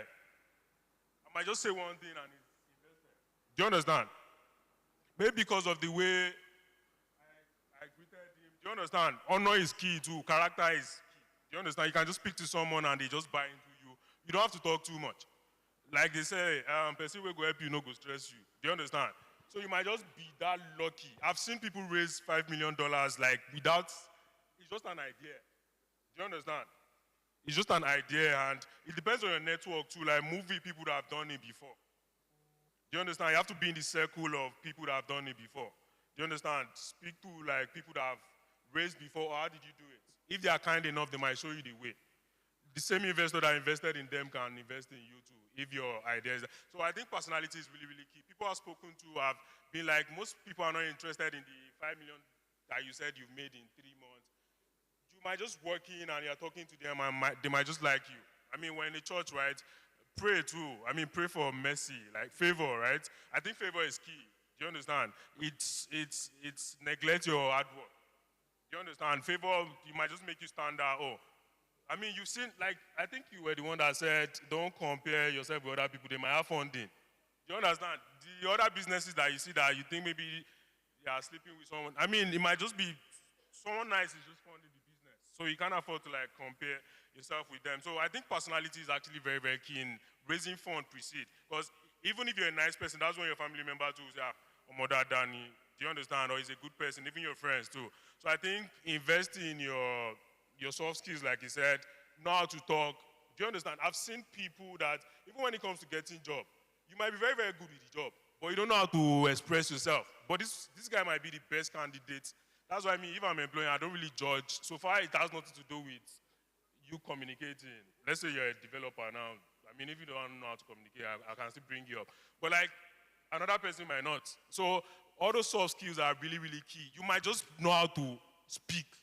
And they're like, this person sounds like, you might not even know what you're doing. Do you understand? Maybe just the way you speak just makes everybody want to listen like, oh, this makes sense. Or we'll give you 100 million. Do you understand? So all those little things are really, really key into raising money compared to, oh, I've done 10 million. They don't really care, to be honest. I think the summary is most investors that give you big cash invest in personality. Do you understand? And I have network of people, you see like when, on your pitch deck, when people want to invest, you see like maybe they are co-founders or CTOs, maybe they'll see ex-Meta, ex-Google, like people that have worked in top places, do you understand? So they can believe that, oh, if we give these people cash, I think they won't run away. Do you understand? So personality, your traction, maybe not money-wise, what you've done before. That's why intern, like work with people, volunteer to work. So nobody's using you. At the end of the day, let's say you volunteer to work for free for Google for a year. Me at this point, I think I can. Seeing Google on my CV, see the way they were reading my bio. Now imagine me adding Google to you like ex-Google. How far now? The clap not going to stop now. Do you understand? So, I mean, they are not used. I mean, I can offer to do it for free. That's me. I don't look at money first. Do you understand? So those are the little things when it comes to like raising cash. Just one more thing. I think if you look around the country today, there are a lot of organizations, incubators who sometimes have competitions where you need to go and show your skills and win something. So go online, search for those opportunities, also put your stuff out there. Thank you so much. Subscribe to CBN's newsletter. We drop it sometimes, so thank you. I read the newsletters too, just saying. But yeah, okay, please. Okay, so I just also want to add this. You might not have enough to invest in your own idea, but you can invest in yourself, both your skill set and also investing in getting into the right network. Go for events. Back to back, you're going to meet people that will keep attending that same event. They get to know you. Even though I have my own business, I've gotten job offers, right? And that's because people keep seeing me in certain events. When I graduated in school, I was the most enthusiastic student. I got the award for that. And that's because people can see the passion in you. So if you don't have those network of people that he's talking about, how do you get to know about them? Go for events, intern with people as well, talk to people, invest in that network. And not just networking, I think social capital is also very important. It's not just about you meeting the person beside you and then you exchange cards or exchange phone numbers and that, no, it doesn't end there. How do you follow up on social media? Comment on their posts. I'm not telling you to stalk them. Comment on their posts once in a while, interact with them. When you see them outside, let's say you see me today, and then in the next 2 weeks you see me, you did very great in the panel session today. Do you understand? Like, say things that they would notice that you've been paying attention to them. little by little, they also start noticing you and start noticing what you are also doing. And that's how you build your social capital. In fact, people you know can refer you or mention your name to places that matters. So I think that's also very important. Thank you very much for those solid answers. So very quickly, third person. I have some questions. Oh, I couldn't see you guys at the back. I'm so sorry. But we'll get to you. Third person, someone was here. I think him. Yeah. Yeah, 4. Number 3, you give your slot out. Okay, then give it to him then. No, you're 5. Hi. Hi. Sorry. Hi. I'm Marvelous. Sorry, it's Mike. Hi. Okay. So I'm Marvelous. How do you know when to bring investors in? Like, how do you know you're ready? I'm a founder of Nonsense Foods. I've had a couple of people reach out like, oh, we want to invest, but in my head I'm like, we are not ready. It's maybe because I haven't finished all the money in my pocket, which I have done now. Now, Because you feel like you don't want to enter Gbese. yeah, exactly. So how do you know when you're ready to bring people on board? Like, bring people on board, because you are dealing with people's money now. Your money, if it runs out, you feel like, I'll get them now. But now, how do you know you're ready? That's the first question. Now, the second question, I'm a functional food technologist, so I'm trying to build the service base of the company, because I believe food can do more than just fuel. It can also heal. So now, how do I grow that venture properly to reach the people I want it to reach? Those that actually need it, not those people that just want to hit anything and just want to hit and go. I want people that eat because of their health. So how do I grow that service properly? And it's actually influence the product I make. It's influence the product I make. I make them with a non-communicable diseases in mind that I actually wanted to tackle this. So you can be sure if you take it consistently, it will actually do what I want it to do. So now I want to grow the service based. So how do I do that effectively? Grow that venture alongside, and also to the first question. Thank you. Okay, so I think 2 questions. First is on investor readiness. How do you know that I'm ready to get an investor? And then secondly is about reach. So how do you reach your target audience in summary? All right, so Okay. for the first person that asked the question, please, I think we didn't talk about posting your work, so I just wanted to add that to it. Please post your work every day, post your work out there. You can't just talk about, let it be online. Do you understand? You can easily send out a link and Okay, so I'll be answering the very first question you asked, and that was, how do you know you're ready? And you said there was a time that someone wanted to invest and you said you were not ready. I want to be like, God, I beg. Well, me, I feel like I think starting out a business, you have to be ready to take in money, right? So far, the terms is beneficial to both parties. Do you understand? So far, you're not selling out your company. Do you understand? Right? So how do you know when you're ready to take in money? When you're ready to scale, to be honest, if you feel like your business is what's a global standard business, you can't do it alone. Do you understand? You need cash from out there. Do you understand? So there's no way you want to expand to other countries or other thing and you want to use your company's money. I mean, it's not even safe. Do you understand? I mean, you can't take all of that risk alone. So you need people's money, other people on board to believe in the vision and ensure that you are scaling. That way too, you have some pressure that, I have to make it. This business has to scale. Because you have people you are reporting to now. I mean, there's a sort of accountability around that, taking money from. So I think taking in money too is good sometimes. Even loans, you put yourself on pressure, a good pressure that you have to ensure that, because you don't want to go to jail. You don't want the bank to post your face online that you are owing. Do you understand? So that way you would strive and ensure that you bring the right people on the team, bring people around you that can help bring in money as quick as you can. So I feel like when you know you're ready, like me now, I'm ready. Do you understand? Because I need to open branches everywhere. I need to get out of Nigeria too and do some West African countries too. So if I'm seeing someone that wants to give me cash, I'm ready. The only thing is, another readiness is, if I give you $1 million now, how much am I getting out of your company? So I think there's a whole lot of background check we all need to. It's not by just knowing precede or whatever. You need to know the legal terms too. You need to know so many things. In fact, you might need to go read about people that have raised funds, how they did it. So at the end of the day, you're not losing your company. Do you understand? Because if you're not patient enough and you're just jumping on money, you lose your company. Have you seen where they kicked out the founder before? Always. Do you understand? They kick you out. I mean, the company that you started, they can take you out because you didn't do your homework. So it's not by everything we just say, yeah. I think you have to go back to and see the terms on how it is to raising money. I mean, get a lawyer to, maybe a startup lawyer to see that, oh, this makes sense, this will favor you, this won't favor you on the long run. Before giving equity out there, do you understand? Thank you so much for that. So, second question on which, so that we just move. Do you want to answer that? Okay. Okay, so you said the service aspect of your business. You want to so basically, you want to try and position yourself as an expert in that field. So those people are going to basically find you, and you also position yourself to find them. So marketing. Even if you want to use influencers, you have to use influencers that are like in the LD or fitness page, right? So you have to position yourself as an expert in this industry, which means that all the things you think you know that is in your head, you have to start talking about it.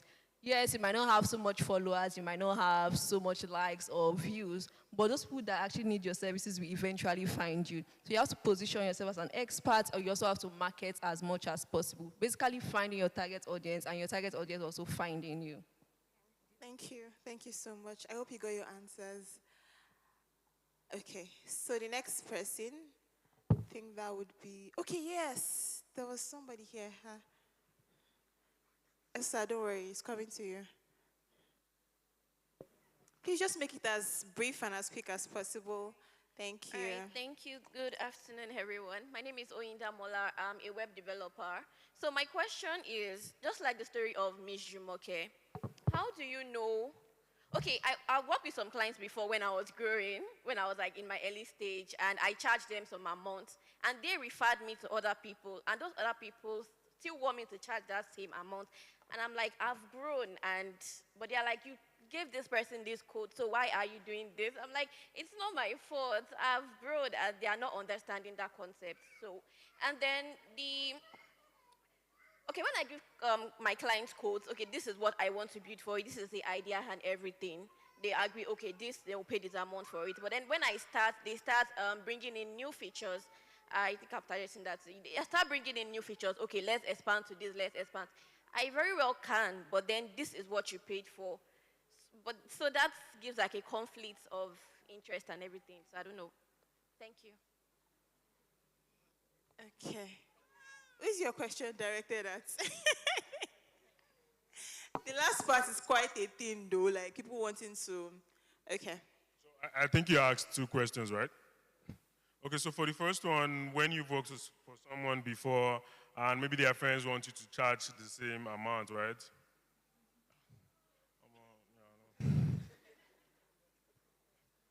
So like, why do you want to charge higher than what you charged? Let's do this together. Why do you want to charge higher than what you charged their friend? Okay, so I've taken some courses. I've grown myself. I've taken courses. I've upskilled. I've built new projects. I've like grown basically. So what do you mean by grown? Is it that when you see the website, the new website you want to build compared to your client's own, it looks better? Yes, it does. Yeah, so I mean, I think it's easy.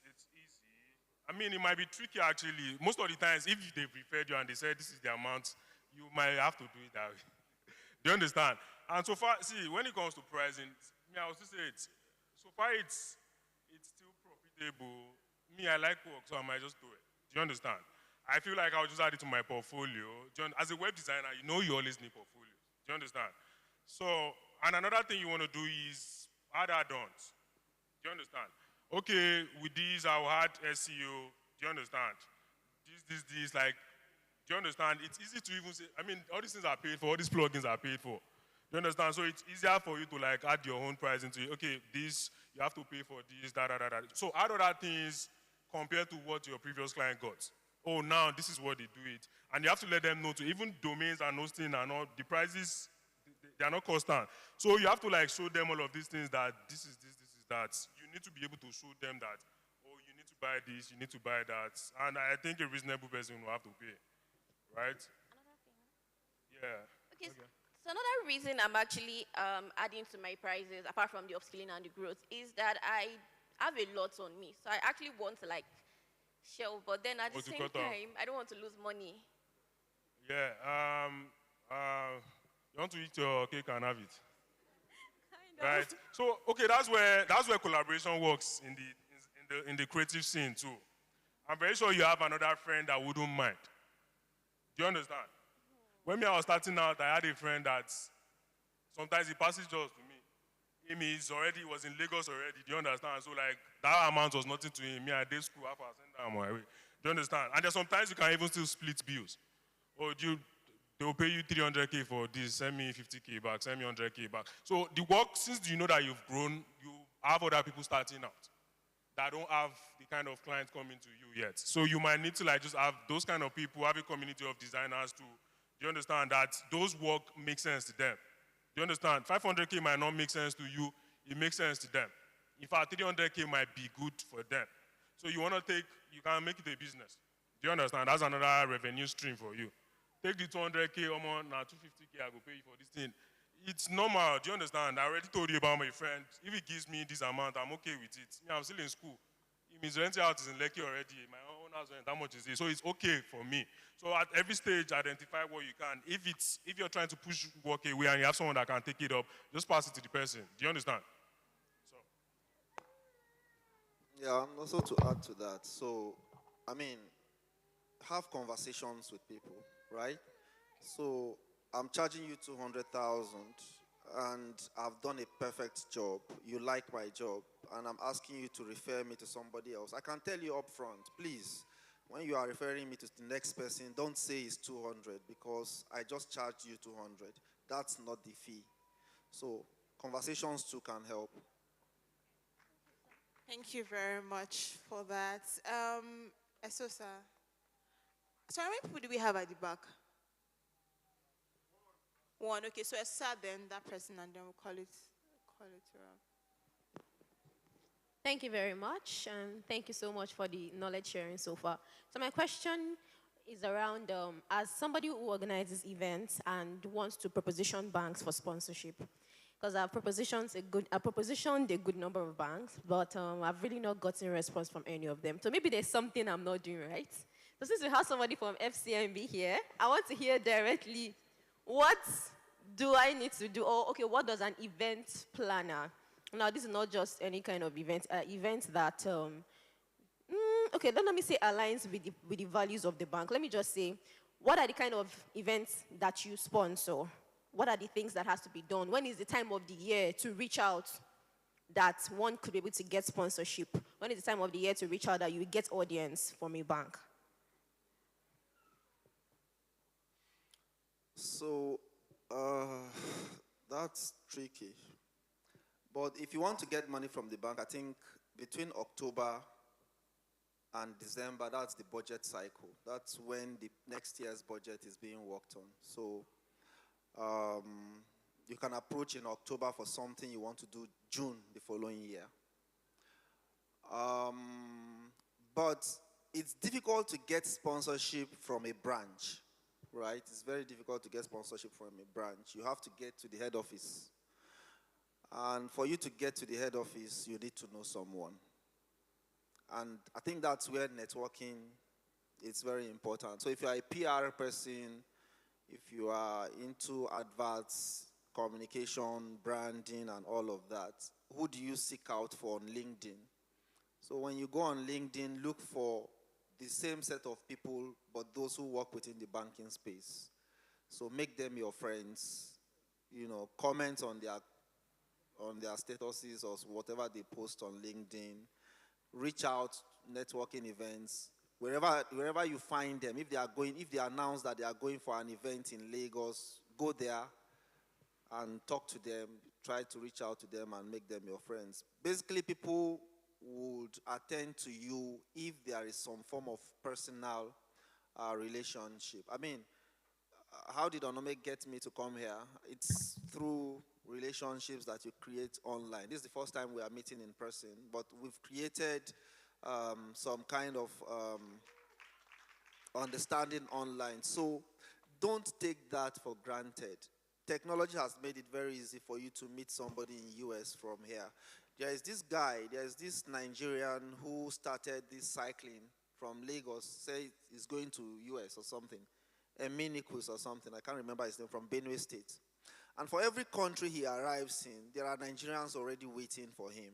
For every country he gets to, I think he's in Guinea-Bissau now, for every country he gets to, there are Nigerians waiting for him. So for that thing that you do, try as much as possible to showcase what you do online, meet people, intentionally look for those people. Once you get them, I'm sure you can get stuff done. So maybe at the end of today, let's see if there's anything we can do together. Why not?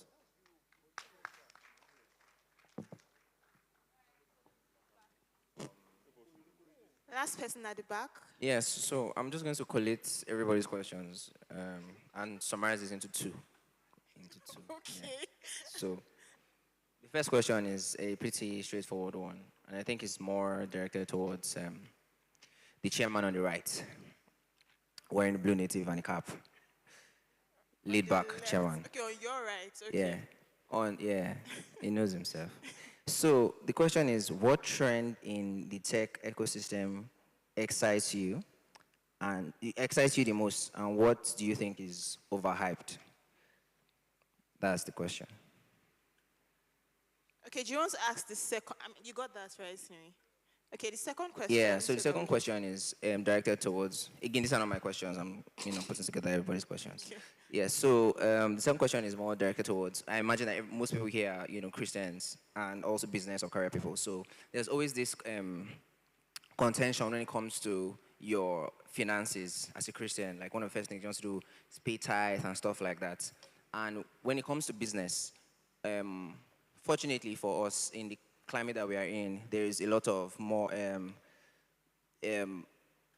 should I say, more demand for our monies in church. So a lot of people do, outside of the tithe and all of that, people have to give, or even people like, oh, you don't miss your tithe to 10%, increases and stuff like that. So I guess the question really is, I know a lot of people enter into difficult business, financial situations because they have to, they want to give to church, or they want to give to the man of God or stuff like that, and puts them into a difficult position sometimes, like taking, because they are not preparing, or they are not able to forecast your finances as well as possible.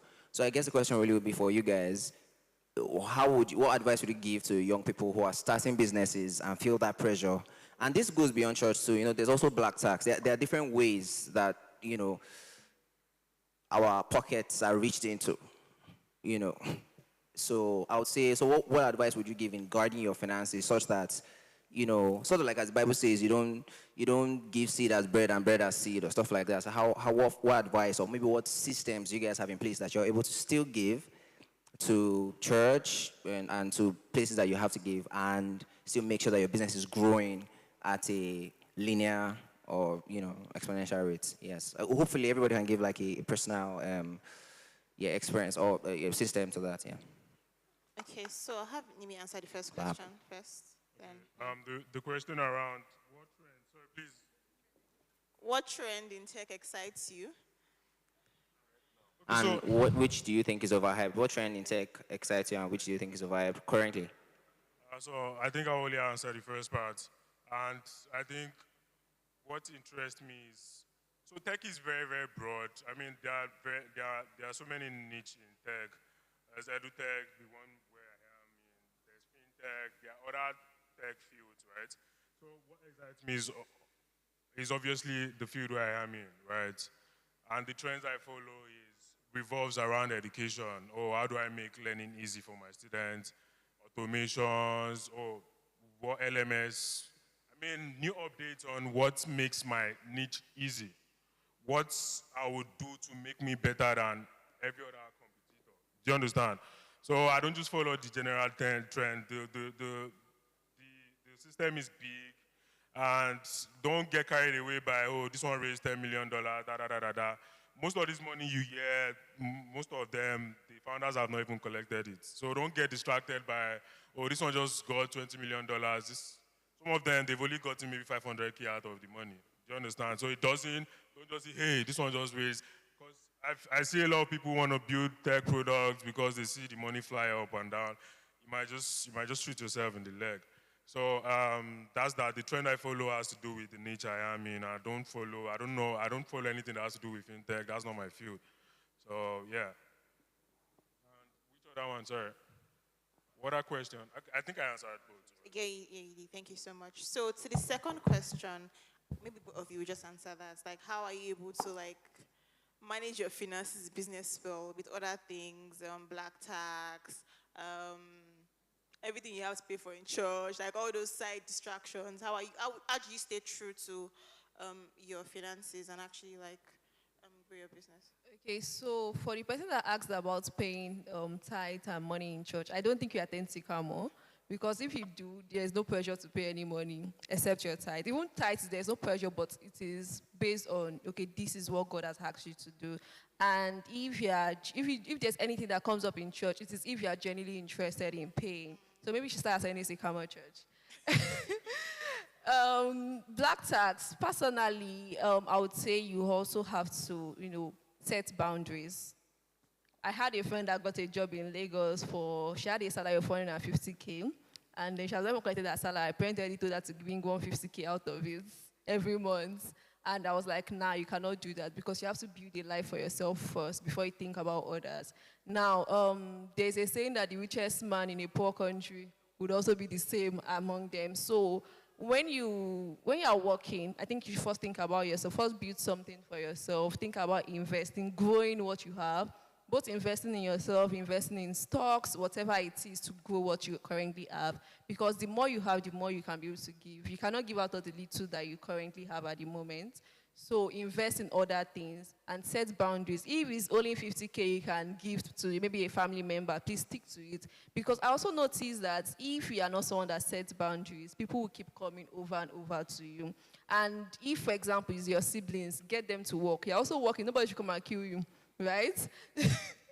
So get them to work. Let them actually do something with their life. Only if they are in school, their mates are also working in school as well, right? So get them a skill, pay for a skill, let them actually work for it. And then set boundaries, budget your money as well. Whatever amount you can give it till the next month again. Let there be a discipline around your finances. And like, Pastor, please go and listen to the first sermon for the year. I think that was like the first Sunday of the year. In fact, the entire January, Pastor Olu talked about citing, finances and all. In fact, come to Sycamore Church, honestly. We talk about this a lot in church, and you get to learn every Sunday. Thank you. Promoting Sycamore. Yeah, so, I mean, the concept of Ubuntu is real, especially for us Africans, I am because we are. That's the concept of Ubuntu. If you look at your life, and the people who supported you while, you were out there trying to achieve what you're achieving now, sometimes you have no option than to, render assistance to others. So what works for me, I'm not that financially disciplined. Forget that I'm a banker. I'm not financially disciplined at all. So usually what I do is lock up what I don't want to give out. So once it comes in, lock it up somehow. If it's by investing in something, but if it's in my account and you ask me and it's there, I'm going to give you. So that's just me. So I try to lock it up. So try to get what works for you. When that salary comes in, you have things that I have a colleague in the office that she has a book, and she'll practically write it there by tithe. This is the amount, this is the amount, and she'll calculate everything. And at the end, even the one she wants to give out, she'll put it there. So do what works for you. You can't run away from helping people. And I don't think that it's the paying the tithe that kills your business.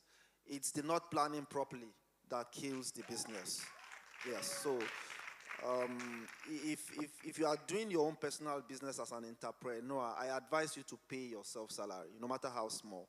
So if you are paying yourself 20,000 naira, you are not going to give a tithe from your revenue, your business revenue.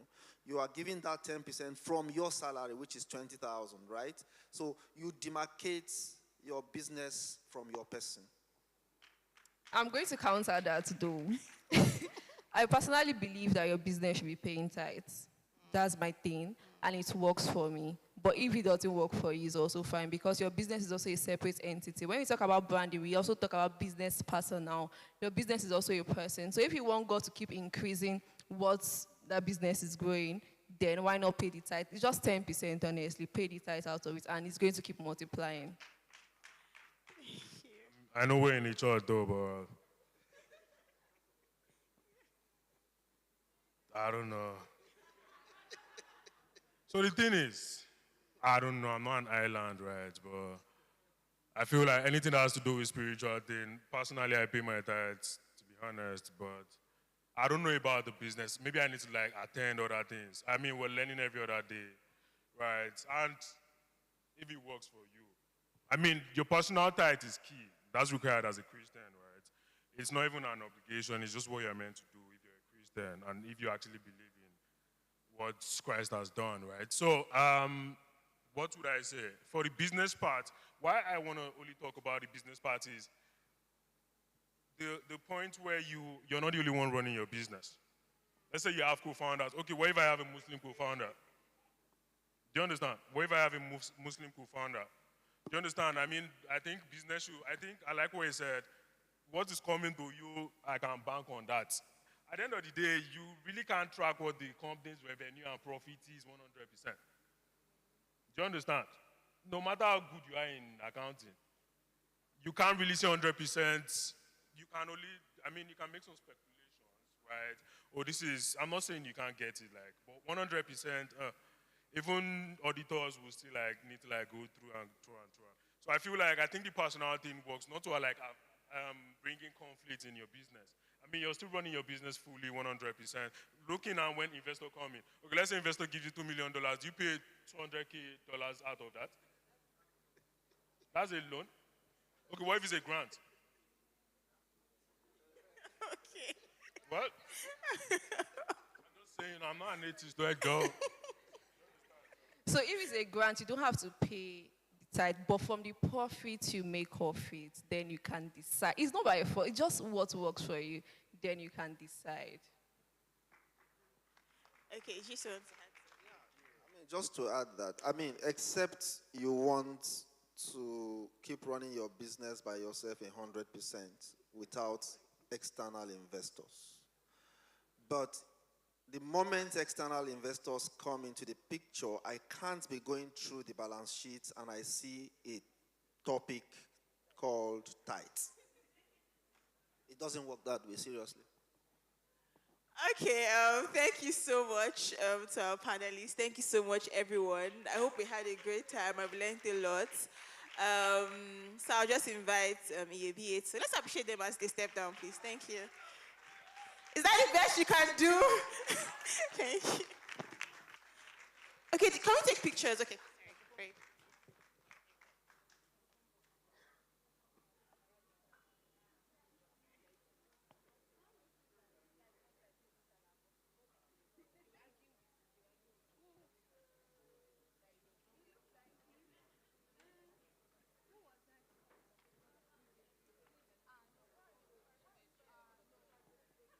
Thank you so much. Thank you. Okay. Okay, so I'll invite you. Okay. Hello.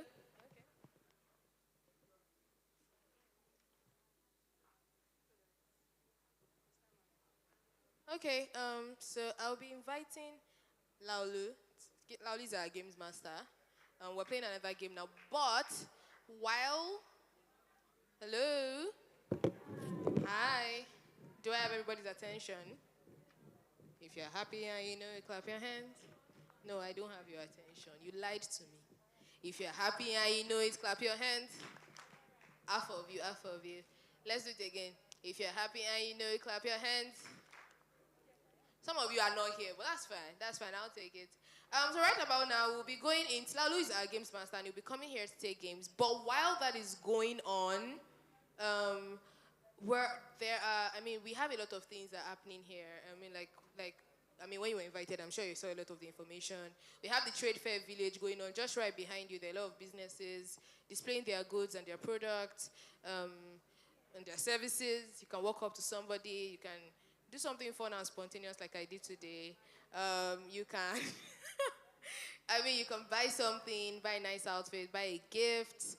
Yeah, yeah. Then there is the CV review and career counseling booth happening at the mini hall. If you want to review your CV, you want to look over it, you want someone to tell you what to do and what not to do, you can walk over to mini hall. It's right by my left, your right. Just let me just finish saying what I'm saying. Then there's a picture up area outside. If you want to take pictures, our photographers will be there and happy to take your pictures. And then Laulu will be taking, our games master, will be taking games now. So if you want to stay and have fun with the games, please stay around and have fun with games. And then of course there's networking around, so you can have conversations with people, walk up to someone, introduce your business, pitch yourself, let people know what you're selling, let people know what you're doing. You need a job, walk up to someone, you never know. You never know, you never know, you never know. So yeah, also there's a raffle draw and major giveaways will be happening right after, just in about 40 minutes. There's going to be a raffle draw and there's going to be a giveaway happening. So just come around for that. So don't leave early. Don't leave early. Don't leave early. Don't leave early. There are grand prizes. There's still more prizes to be won. There's more games. I believe that there's going to be a game. There are prizes from Laulu's games. There's more things to be won and all of that. So stay around. Don't go. And yeah, enjoy. Thank you, Yibi. Good afternoon, everyone. How are we all doing today? I can see everyone looking sharp. Yeah, handsome, beautiful, and yeah, with so much energy. All right, so we'll get into our games real quick. And before we start up, I would like us to just get up.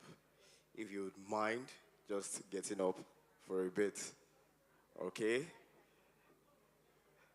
All right, everyone on your feet, please. So just do a little stretching, just a little stretching to stretch our body.